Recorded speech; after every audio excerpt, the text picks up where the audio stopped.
Naiinit ka? Dahil sa action na bilit hindi sa'yo? Bakit? Anong alam mo ba? Kailan?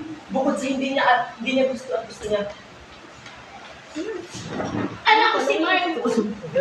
Kaya ang bawat hiling at utot niya, alam ko ang ibig sabihin. Anak mo lang siya! Bakit hindi mo siya pamamay-ari? Hindi dahil ikaw ang lumabas. Ikaw na ang... Hindi dahil ikaw ang lumabas. Ikaw na ang bumuo. At kung ano man ang naging siya, siya ang regalo. At sa mga tao na naging parte ng buhay niya, at isa ka lang doon. Isa ka lang. At hindi lang sa'yo umiikot ang buhay kita. At ititigil ko yun kahit mawala ka pa! Huwag kang magmagaling! Dahil wala kang alam. Bakit ikaw kita? Ano bang alam mo? Gusto mong malaman yung totoo? Ito!